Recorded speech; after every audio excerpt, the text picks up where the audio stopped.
जी सही है। और ये साहब ये अब ये इसके सियासी साथ क्या देखते हैं? पेट्रोल महंगा हो रहा है, हुकूमत कहती है मजबूरी है, बिजली महंगी करनी पड़ रही है, मजबूरी है, पिछली हुकूमत ने ज़रूरत से ज़्यादा सौदे किए हुए हैं, महंगे सौदे किए हुए हैं, मजबूरी है, अगर नहीं बढ़ाएंगे तो फिर गर्दिशी कर्जा बढ़ेगा। दूसरी तरफ गैस की शॉर्टेज हो रही है, हमने बोलियां तलब की हैं दिसंबर और जनवरी के लिए, वो उस पर रिस्पांस नहीं मिला, तो अब लगता है कि दिसंबर और जनवरी में गैस की शॉर्टेज हो जाएगी। इसका एक इम्पैक्ट आएगा पॉलिटिकली हुकूमत के ऊपर। जाहिर है हुकूमत गैर मकबूल होती है इस तरह की चीज़ों से। क्या देखते हैं आप, कैसे मैनेज कर पाएगी गवर्नमेंट? बुनियादी तौर पर जहाँ तक तो गैस का ताल्लुक है, ये तो टोटली इनकॉम्पिटेंस है हुकूमत की, और खास तौर पे ब्यूरोक्रेटिक उसकी। होता यह है कि नॉर्मली किया जाता है कि एक तो होता है लॉन्ग टर्म आप सौदा करते हैं और उस सौदे को आप साथ लेके चलते हैं, ताकि आपको पता होता है कि गैस की आपकी जरूरियात क्या है। लेकिन हमारी ब्यूरोक्रेसी में ये होता यह है कि वो कहते हैं कि नहीं ये देखें दोपहर सर्दियों में हम ज्यादा खरीद देंगे, हम तो टेंडर कर देंगे, ये कर देंगे, वो कर देंगे, और उसका मतलब ये होता है कि आप वक्ती तौर पे कमीशन कमाना चाहते हैं। अब ऐसे मामले के अंदर इन्होंने जब सौदा खरीदने की कोशिश की तो गैस की कीमतें फ्लक्चुएट करती हैं, कोई बढ़ जाती हैं, कोई नीचे हो जाती हैं, और दुनिया पूरी के अंदर लोग करते हैं 2-3 महीने पहले प्लानिंग करके अपनी जरूरियात के लिए गैस बुक कर ले होते हैं। ये मसला हुआ, और ये इमरान खान साहब को जाहिर बात है कि उतारा होगा किसी ब्यूरोक्रेट ने कि नहीं ये साल के लिए गैस का सौदा करने की क्या जरूरत है, वक्त आएगा तो खरीद लेंगे, मार्केट में दुनिया में गैस इतनी बड़ी ज्यादा है। अब वो उनको गैस मिल नहीं रही, अब जब गैस मिल नहीं रही तो फिर उल्टे सीधे बहाने करते हैं कि जी आप अभी मैं सुन रहा था कि जी बिजली में कन्वर्ट कर देंगे, 7 रुपये कम कर दे। अब मुझे बताइए, जिसने गैस का गीजर लगाया हुआ है उसने कैपिटल इन्वेस्टमेंट की हुई है, वो जाके आपके लिए बिजली के गीजर खरीदता फिरेगा, वो जाके लिए आपके बिजली के चूल्हे खरीदता पड़ेगा, वो सारी की सारी चीजों को कन्वर्ट करता पड़ेगा, और फिर कल के दिन आप टैरिफ जो है उसमें 7 रुपये कम कर दें तो क्या बढ़ेगा, वो कहाँ का रह जाएगा। तो ये तो ऐसी इल प्लानिंग है इस सारे मामले के अंदर। और जहाँ तक इस बात का ताल्लुक है कि आप ये बिल्कुल ऐसे ही है जैसे लोगों ने सीएनजी सिलेंडर गाड़ियों में धड़ाधड़ लगवाए और पता लगा कि सीएनजी अब मिलना बंद हो गई। तो उसकी बेसिक वजह यही थी ना कि आपके अंदर एक बंदा बैठा हुआ था, उसने वो चंद लाख रुपए या चंद करोड़ रुपए पकड़ता था और 4-5 पंपों के लाइसेंस दे देता था। इतनी रिश्वत चली, इतनी सियासी रिश्वत चली, आपने दे दिया, उन्होंने कहा जी क्या बात है, अब तो मुल्क जो है बहुत ग्रीन हो जाएगा, और मुल्क जो है वो ग्रीन हो जाएगा सीएनजी के पास। प्लानिंग की कमी है, और मैंने पहले दिन इमरान खान साहब को जब वायदे भी बोला था कि आपको एक सेक्शन अफसर जो है वो आपको गुमराह कर सकता है, और पूरे की पूरी ब्यूरोक्रेसी जो है इसी बात पे लगी होती है। आप देखें ना, आप 30 साल आपने करप्शन करते करते अब लेवल आपका ये आ गया हुआ है कि आपने पाकिस्तान के 2 बुनियादी एलिमेंट्स हैं जो करप्शन करते हैं, एक ब्यूरोक्रेट करता है और एक वो ताजर करता है जो ब्यूरोक्रेसी को अफोर्ड कर सकता है, जो पैसे दे सकता है। पॉलिटिशियन तो मर जाता है, उसको फाइल पढ़ने नहीं आती, आपने दोनों को नैब से निकाल दिया, अब दोनों फारग हो गए, दोनों ऐश कर रहे हैं। अब मुझे ये बताइए कि इस सारी सूरत हाल के अंदर जिस तरह इस वक्त पाकिस्तान जो है वो उसको जिस तरह जुल्फिकार अली भुट्टो को आखिरी दौर में ब्यूरोक्रेट ने उंगलियों पर नचाया था, जिस तरह इमरान खान को उंगलियों पर नचा रहे हैं, और यही वो चल रहा है। ये जो भी रिसेंट क्राइसिस हुआ है कि जिसके अंदर ये सारी फाइल मूव हुई है ISI वाला, और टोटली ब्यूरोक्रेटिक इनकॉम्पिटेंस है, उसको शीशे में उतारा गया है, तुम्हारी ये है तुम्हारी। सही है। ये जो महंगाई वाला मामला है, एक गवर्नमेंट कहती है कि जिन चीज़ों की कीमत महंगी हो रही है, मतलब दालें महंगी हुई हैं या दीगर ज़राई अजनास महंगी हुई हैं, वो बाहर से आती हैं। पिछली हुकूमत ने 30 साल में ज़राअत पर तवज्जो नहीं दी, हमें ऑस्ट्रेलिया और न्यूजीलैंड से दालें मंगवानी पड़ती हैं, तो दालें तो महंगी होंगी। इसी तरह से कुकिंग ऑयल का जितना रॉ मटेरियल है वो बाहर से आता है, तो वो बाहर से महंगा हुआ है तो महंगा तो होगा। पूरी दुनिया में फूड इन्फ्लेशन बढ़ी है तो यहाँ पर असर तो आएगा। तो इस आर्गूमेंट को भी आप बेस्ट मैनेजमेंट के खाते में डालते हैं अफनान साहब? देखिए, पाकिस्तान जो है वो एग्रीकल्चर कंट्री है, और हमारी जो है वो लास्ट ईयर हुकूमत के मुताबिक बम्पर क्रॉप आई है वीट की जी, और हम अपनी जो चीनी है वो भी हम क्या कहते हैं अच्छी प्रोड्यूस करते हैं। इसके अलावा और भी चीज़ें हैं।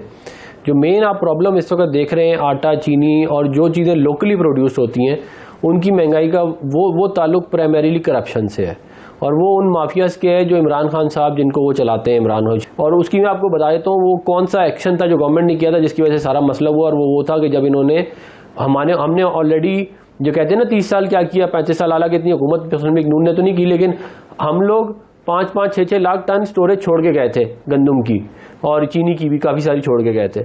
इन्होंने आगे पहले वो सारी एक्सपोर्ट कर दी। जब वो एक्सपोर्ट हो गई सारी, तो ज़ाहिर है फिर मुल्क में जब नहीं थी तो डिमांड आई तो महंगी हो गई, और उसके बाद महंगी इंपोर्ट कर ली।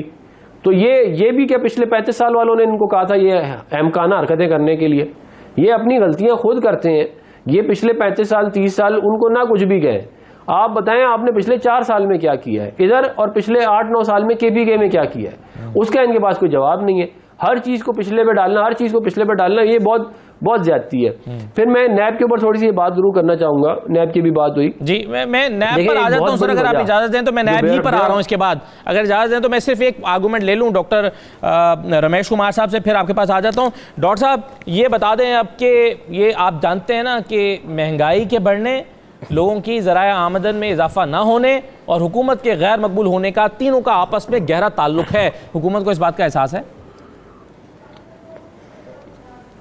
देखिए, मैं समझता हूं एहसास है, और जहां तक कैपेसिटी का इशू है, कैपेसिटी का इशू बिल्कुल है, मगर आज इस हुकूमत में नहीं। मैं 2002 से मुख्तलिफ हुकूमतों में रहा हूं, 20 सालों से मैं देख रहा हूं कि कोई भी पॉलिटिकल गवर्नमेंट जो भी आती है वो right person for right job की थ्योरी को अपनाती नहीं है, जिसकी वजह से ये इशू आते हैं। हम एक जरखेज मुल्क हैं जहां पे जो है वो लोग ज्यादा मेहनती हैं। यही पाकिस्तान लोग जिस मुल्क में जाते हैं उस मुल्क को ठीक कर देते हैं। यही पाकिस्तान के लोग पीआईए के एमिरेट्स एयरलाइन को नंबर 1 की एयरलाइन बना देते हैं। यही पाकिस्तान के लोग जो दुबई में, मलेशिया में, हर जगह पे जाके टैक्सी का व्यापार करके और पूरे ट्रैफिक निज़ाम को जो है वो बेहतरी में मेहनत करके हमारी रेमिटेंस जो है वो बढ़ा सकते हैं, सऊदी में बढ़ा सकते हैं। मगर पाकिस्तान के अंदर नहीं हम ट्रांसपोर्ट का निज़ाम बेहतर कर सके, नहीं हम कोई ड्राइविंग का निज़ाम बेहतर कर सकते, नहीं हम कोई एग्रीकल्चर का निज़ाम बेहतर कर सके। अगर हम अपनी एग्रीकल्चर को बूस्ट करने पे आए, आज मुझे बताएं कि काला शाह काकू जैसा रिसर्च सेंटर, आप सिर्फ इस हुकूमत की गलती नहीं समझे, जो भी हुकूमत आई है। मैं सिर्फ ये कहता हूं कि मैंने 99 से लेके आज तक जिस तरीके से सियासत की है, परवेज मुशर्रफ साहब का जो 99 से 2002 तक का दौर था, उसके बाद जितना भी दौर गुजरा है वो सिर्फ और सिर्फ नाम सिर्फ बलोचिस्तान का है कि अयाशी वहां पे होती है। मगर मैं समझता हूं कि पूरे पाकिस्तान के अंदर जो सियासत का जो तरीक़ेकार है, right person for right job नहीं, लोगों को नवाजना, लोगों के ऊपर रहना, अपनों को अपने मतलब लोगों को जो कहना कि तो आप इधर आ जाओ, आप इधर आ जाओ कर रहे हैं डॉक्टर साहब, ये तो खराबियां हैं। लेकिन अवाम शायद इतनी फलसफियाना गुफ्तगू नहीं समझती। अवाम को ये स्टोरी समझ आती है जो मेरे हाथ में है। अवाम को ये स्टोरी समझ आती है कि इन मुश्किलात के बावजूद आप कह रहे हैं यहाँ पे हमें एहसास है, लेकिन 40 गाड़ियां खरीद रहे हैं पंजाब में काबीना के लिए 18 करोड़ रुपए से, एक एयरक्राफ्ट खरीद रहे हैं 8 अरब रुपए का। वज़ीर आला के सुन लेना सर, कुमार साहब सुन लेना, ये 18 करोड़ रुपए से 40 गाड़ियां 2018 की गाड़ियां उनके पास पहले से मौजूद हैं। 2018 यानी अभी 3 साल हुए इन गाड़ियों को। पहले भी हुकूमतें 5 साल गाड़ियों के साथ चलाती थी, लेकिन मिड ऑफ द टर्म जाके वज़रा को लगता है कि नहीं, गाड़ियां पुरानी हो गई हैं, 1800 सीसी की गाड़ी चाहिए और 40 गाड़ियां नहीं खरीदी जा रही हैं। वज़ीर आला को भी एक नई बुलेट प्रूफ गाड़ी चाहिए 9 से 12 करोड़ रुपए की, एक नया एयरक्राफ्ट चाहिए। आप कह रहे हैं ऑस्टेरिटी मुहिम चलाई थी, एक भैंसें बेची थी। आप कह रहे हैं आपको मुश्किलात का एहसास है और दूसरी तरफ आप ये खरीद रहे हैं गाड़ियां। बिल्कुल गलत है, बिल्कुल गलत है। मैं आपको बताऊं, जब पुरानी गाड़ियां बिक रही थी उस वक्त भी मैंने ये इस चीज के ऊपर बात की थी कि अगर पुरानी गाड़ियां हम बेचेंगे और इन गाड़ियों की रिप्लेसमेंट जो है वो हमें, इससे कमजोर गाड़ियां हमें इस पैसों में नहीं मिलेगी।